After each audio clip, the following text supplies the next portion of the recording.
Est-ce que vous êtes déjà demandé si oui ou non vos acheteurs étaient présents sur YouTube? La raison pour laquelle je dis ça, c'est parce que hier, j'ai eu un appel avec le fondateur d'une entreprise dans la fiscalité immobilière. Et il était sceptique vis-à-vis du fait que si oui ou non ces acheteurs, donc tout ce qui va être investisseurs, banques, CGP, peu importe, si ces décideurs-là étaient vraiment présents sur YouTube. Et on nous pose très souvent cette question, donc que ce soit des fondateurs qui évoluent dans de très petites industries, ou parfois même des personnes qui ont posté pendant plusieurs mois sans obtenir le moindre résultat. Et la vérité, c'est que vous n'avez pas peur de savoir si oui ou non vos acheteurs sont présents sur YouTube, c'est juste que vous n'avez jamais vu personne avec la même offre que vous réussir sur YouTube. Donc dans cette vidéo, je vais vous montrer le process exact que j'utilise pour identifier si oui ou non YouTube est une opportunité en fonction de votre industrie. On verra dans un premier temps comment trouver vos acheteurs avec Claude. On verra ensuite comment valider l'opportunité. Et enfin, je vous ai préparé un petit calculateur de retour sur investissement pour voir si ça vaut le coup pour vous d'investir YouTube.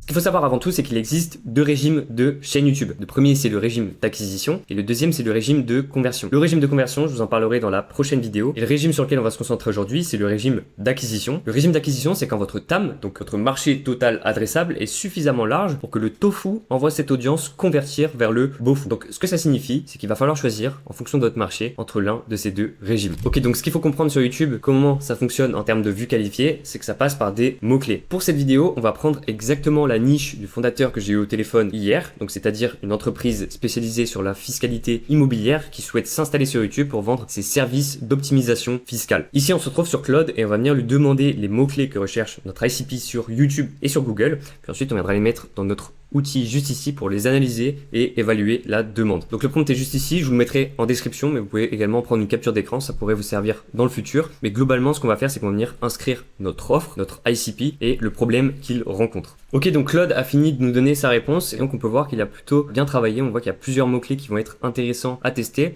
Et je vais déjà commencer par celui-ci. Donc je le prends, je le copie et je le mets directement dans vidIQ.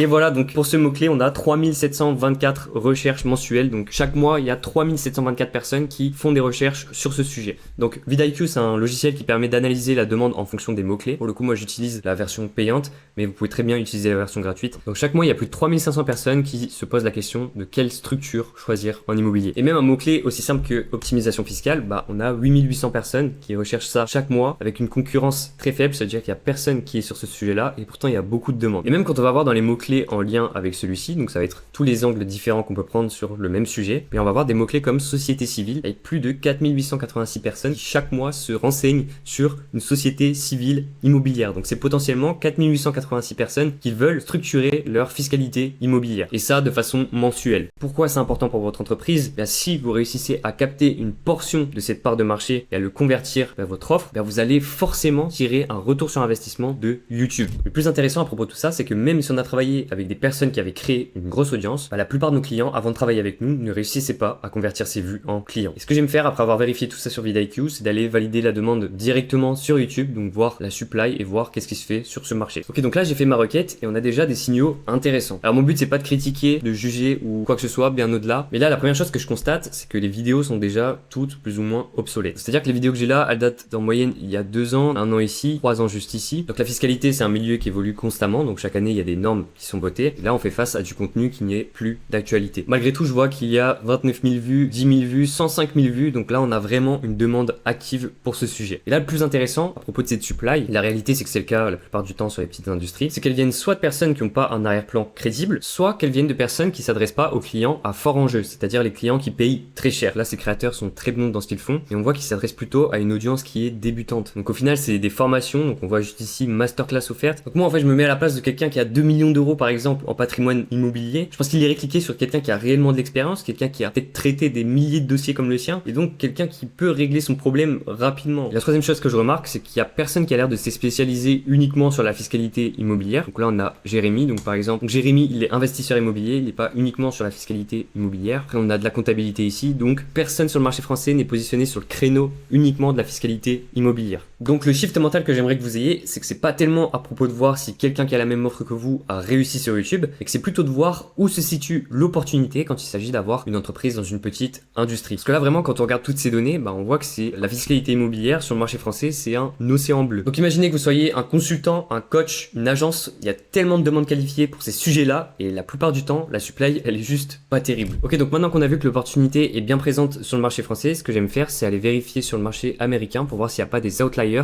et voir comment on pourrait transposer ça sur le marché français. Comme on dit, le marché américain a souvent 2 à 3 ans d'avance sur le marché français, donc c'est plutôt intéressant d'aller voir ce qui se fait là-bas. Et pour ça, je vais essayer de venir cartographier le marché US en venant faire les mêmes requêtes, mais en anglais. Ok, donc là, je viens d'effectuer ma recherche et on a déjà des résultats assez intéressants. Donc à première vue, celui qui domine la niche, ça va être Carlton Denis et je vais tout de suite aller voir ce qu'il fait. Alors on peut voir 1,12 million d'abonnés, donc il est positionné sur la fiscalité de manière générale, mais il accorde une très grosse partie à la fiscalité immobilière. On voit que son top of funnel, c'est des vidéos qui répondent à des problèmes très précis, donc comment faire X, comment faire Y, avec des titres SEO friendly, donc ils vont attirer des leads pendant plusieurs années. Donc comme on peut le voir par exemple ici, donc il y a un an, 744 000 vues, c'est quand même impressionnant comme résultat. C'est des vidéos qui répondent à un problème et c'est exactement ce qu'il faut faire en matière de top of funnel sur YouTube. Bottom of funnel, ça va vraiment tourner autour de VSL organique et j'ai pu voir, voilà par exemple ici un case study d'un de ses clients. Donc comme on peut voir, il a une offre B2C mais aussi une offre plus avancée pour une audience B2B. Donc pour le moment, ça vient valider ma thèse comme quoi il y a vraiment un intérêt, une demande pour la fiscalité immobilière sur YouTube et également que ça fonctionne. Même aux États-Unis, pour le moment, on n'a encore personne qui est positionné uniquement sur le créneau de la fiscalité immobilière. Et en fait, il faut voir ça comme une guerre de terrain, c'est-à-dire que chaque niche est décomposée en plusieurs sous-niches. Et plus vous allez vous spécialiser, plus vous allez réussir à récupérer des parts du terrain. Donc dans ce cas-là, même si vous vous positionnez sur ce créneau-là sur le marché français, vous serez carrément toujours en avance sur le marché américain. Donc comme vous voyez, il s'agit juste de cartographier le marché pour voir si la place est vraiment libre et s'il s'agit d'une réelle opportunité.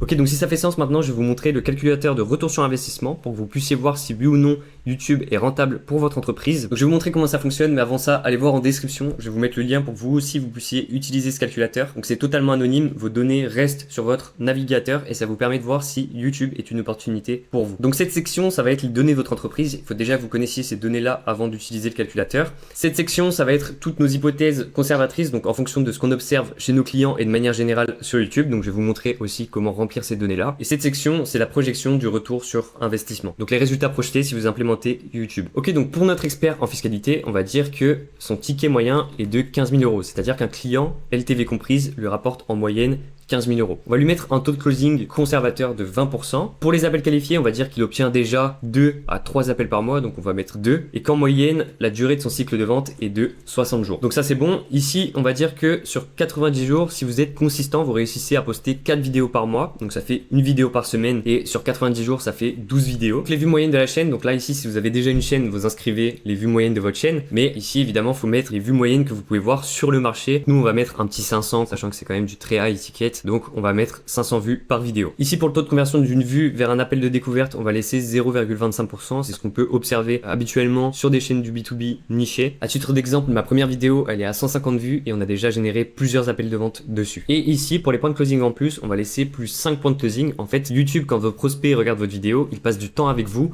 il s'auto-vend au final et quand il arrive en appel, il est déjà convaincu, il veut déjà acheter votre offre. Et on observe des explosions assez intéressantes, mais nous, on va laisser 5. Et donc, ça, c'est le résultat que vous pourrez obtenir avec YouTube. Donc si vous postez 12 vidéos sur ces 90 jours, vous allez potentiellement cumuler 6000 vues. Et je me répète, c'est vraiment un nombre conservateur. On a vu des clients qui ont explosé le plafond et qui ont fait plusieurs dizaines de milliers de vues sur certaines vidéos. Si vous suivez entièrement le système, le nombre d'appels que vous pourrez générer avec ces 6000 vues, il est de 15. Et donc le nombre de contrats signés que vous pouvez obtenir en 90 jours, il est d'à peu près 4 contrats. Donc gardez en mémoire que si votre ticket moyen est de 15 000 euros, vous pouvez potentiellement obtenir un revenu supplémentaire de 56 250 euros si vous utilisez YouTube comme canal d'acquisition. Je tiens à dire que je suis vraiment pas là pour vous hyper au sujet de YouTube ou quoi que ce soit. Je vous encourage vraiment, mais vraiment à prendre ce calculateur pour calculer votre retour sur investissement et à faire des recherches avec Claude et vidIQ juste pour être sûr que votre entreprise fasse réellement sens sur YouTube. Et d'ailleurs, juste pour vous informer, mais ce genre d'opportunité, ça dure pas pour toujours si vos compétiteurs la saisissent. Si vous êtes fondateur B2B et que vous voulez capter cette part de marché avant vos concurrents, cliquez sur le lien juste en dessous de cette vidéo pour réserver un appel avec moi et on verra ensemble où se situent les opportunités de votre marché. Et dernière chose, tout ce que je viens de voir dans cette vidéo, ça vaut pour le régime d'acquisition, c'est-à-dire quand votre marché est suffisamment grand pour que le top of funnel alimente le bottom of funnel. Si votre conclusion c'est que votre marché est trop petit pour ça, sachez que c'est le cas de la grande majorité des niches B2B et c'est exactement pour ça que nos clients ne convertissaient pas avant de travailler avec nous. Dans ce cas, votre trafic ne viendra pas tout de suite de l'algorithme, il viendra de votre distribution. Et ça, c'est ce que je vous montre dans ma prochaine vidéo.